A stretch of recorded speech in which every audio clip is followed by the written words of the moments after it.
Embrulho da segunda instância. Vamos considerar assim este pacote, esse imbróglio, essa complexidade.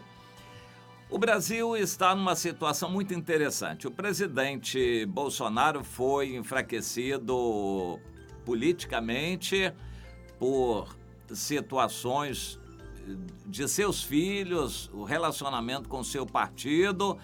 Tudo isso está muito complicado. Mas ele foi também atingido, tem sido atingido por decisões muito fortes do Supremo Tribunal Federal.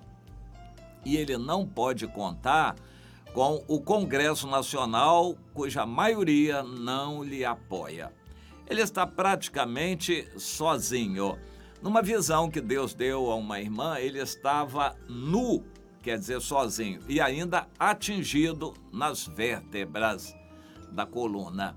Mas Deus o fortaleceu e depois o vestiu das roupas militares das 3 Forças Armadas. Para nós isso é muito claro. E agora, provavelmente hoje, ele já estará anunciando que vai se desligar do seu partido. Ele vai se desligar da política. Ele não está ligando para o Congresso, vai se desligar da política. Então, como ele quer governar? Ele quer governar com o povo e ele vai se apoiar nas Forças Armadas. E a Bolívia está aí ao nosso lado mostrando que a política é isso mesmo. Mas no Brasil, algumas coisas interessantes têm acontecido. O endeusamento do Supremo Tribunal Federal é um fato que está causando uma distorção terrível no Brasil.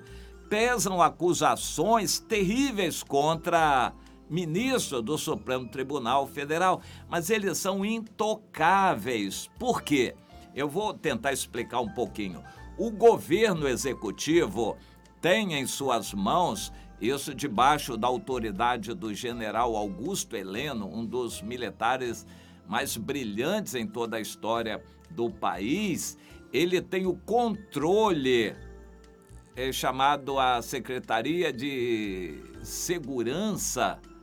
Ele tem em suas mãos todas as informações, os bancos de dados, todas as informações sobre tudo e sobre todos no Brasil.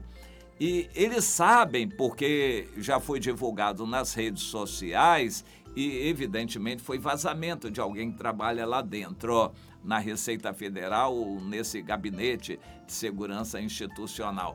Eles têm informações de corrupção grossa de ministro do Supremo Tribunal Federal. Mas acontece um detalhe interessante. O Brasil é um país de leis muito interessantes. São leis feitas para proteger a corrupção, proteger os grandes. Essas corrupções de ministros são sabidas e o presidente Bolsonaro sabe. Só que quem acusa é somente o Ministério Público. O Ministério Público tem que ter isenção. E hoje o ministro chefe aí, o chefe da Procuradoria-Geral da República, chefe do Ministério Público, foi colocado pelo presidente Bolsonaro. Então, digamos, no mínimo, ele é um amigo do presidente Bolsonaro. Ele poderia acusar ministro do Supremo Tribunal Federal, mas ele não pode, porque já foi determinado pelo Supremo Tribunal Federal, por eles mesmos, que nenhuma informação pode ir do COAF para o Ministério Público, nem da Receita Federal, a menos que tenha autorização do Judiciário. Mas a autorização não é de um juizinho qualquer de primeira instância, tem que ser deles, porque a acusação contra ele tem que ser deles. Então, só o Supremo Tribunal Federal pode autorizar a Receita Federal, que sabe de muita coisa da vida daqueles ministros, e o COAF, que também sabe das movimentações milionárias ou bilionárias desses ministros.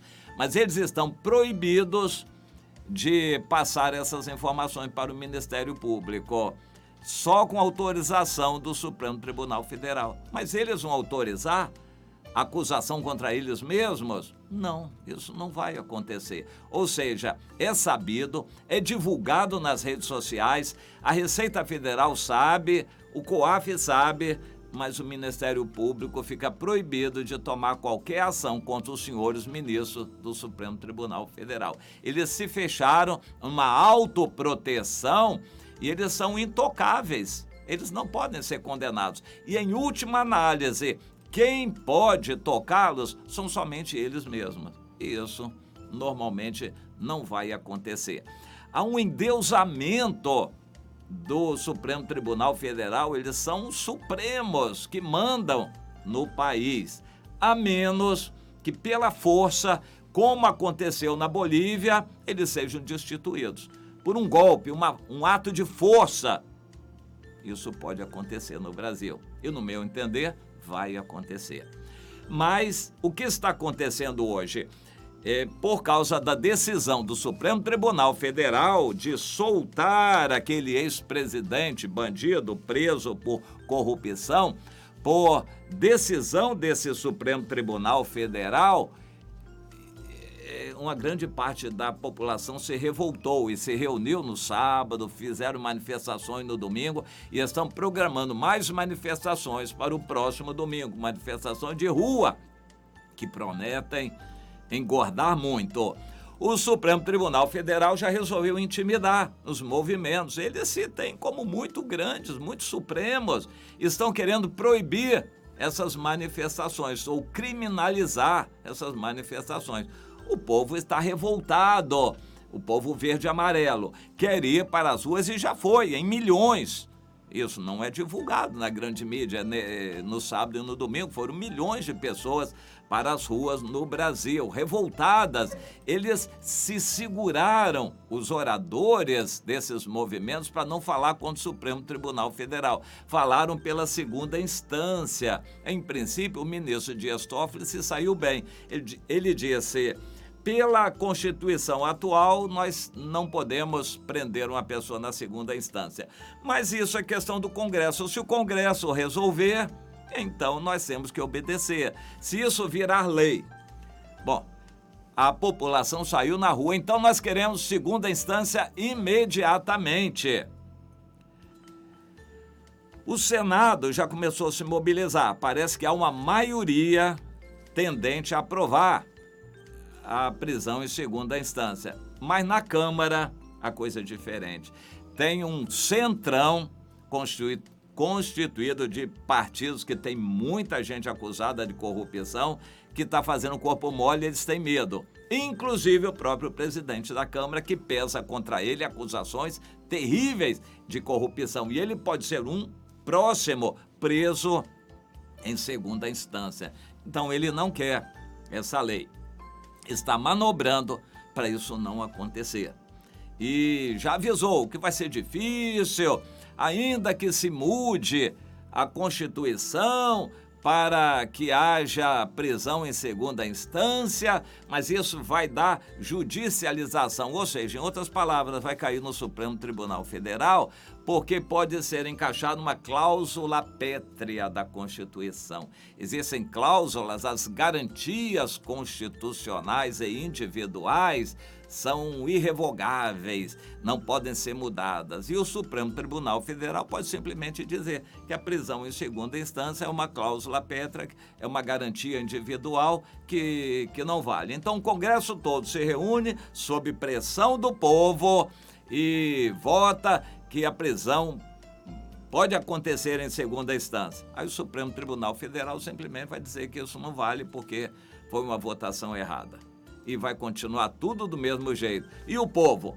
Bem, esses movimentos populares já estão entendendo essa situação e começaram a pressionar o Congresso. Mas agora, o próximo item vai ser o impeachment do ministro Gilmar Mendes. Já existem motivos de sobra para isso, mas ele está protegido com os outros. Ele resolveu agradar todos os outros ministros para ser protegido por eles.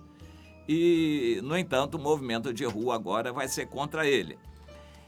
Vai recrudescer, vai aumentar. Esses movimentos de rua não têm propriamente o presidente Bolsonaro junto com eles. O presidente está inseguro, sem saber bem o que fazer. Mas agora os movimentos de rua encontraram um caminho independente, esse caminho independente do presidente Bolsonaro. Ou seja, eles vão para a rua protestar, querendo o presidente Bolsonaro ou não, eles vão para a rua pedir o impeachment do seu ministro Gilmar Mendes, e isso vai esquentar, a situação vai esquentar.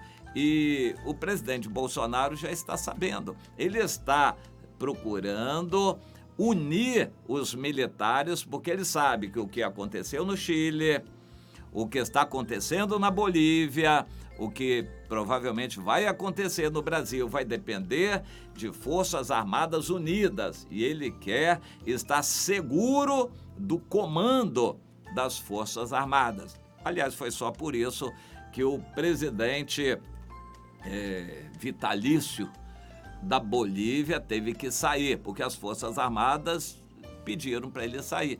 Ele viu que não tinha força, não dava para resistir e simplesmente saiu. E deixou o governo e deixou o país no caos. As Forças Armadas são muito importantes e o Supremo Tribunal Federal sabe disso e alguns ministros estão apavorados. Ontem o ministro Celso de Mello, já apavorado, já está pedindo a criminalização desses movimentos de rua. E o ministro Dias Toffoli também já está prevendo o que vai acontecer, já está tentando agradar os militares, prevendo o que vai acontecer. Eu acho que nós estamos muito perto de uma situação parecida com a do Chile, com a da Bolívia, que deve acontecer no Brasil também. Mas nós estamos avisando por profecia, isso há muito tempo, vem de Deus. Ainda que a política tente se ajustar, se acertar, o Supremo Tribunal Federal faça isso e aquilo, o impeachment do ministro Gilmar Mendes não saia, eles podem arranjar o que for. Deus vai fazer as coisas acontecer para esquentar este país. Não é paz que Deus quer para esse país agora, é que o povo de Deus ore. Para o povo de Deus orar, tem que sofrer e gemer. Então, muita coisa vai acontecer ainda contra o povo de Deus neste país, para gemer, chorar e, por fim, orar a Deus. Entenda isso para fazer a sua parte, para você não ficar com ilusões vãs. Não, a economia está melhorando. Olha, ilusões vãs. O que Deus diz é tempo de guerra e se prepare em oração. E não adianta ir lá levantar a bandeirinha do Brasil lá fora, não adianta nada disso não. É orar, você se consertar e orar pelos líderes, para os líderes evangélicos se humilharem, confessarem seus pecados e começarem a se humilhar e orar também. É isso que Deus está querendo. Ore por isto. Não fique orando a esmo pelas coisas que estão acontecendo no Brasil. Ore para que os líderes evangélicos entendam, se humilhem, chorem e comecem a orar também.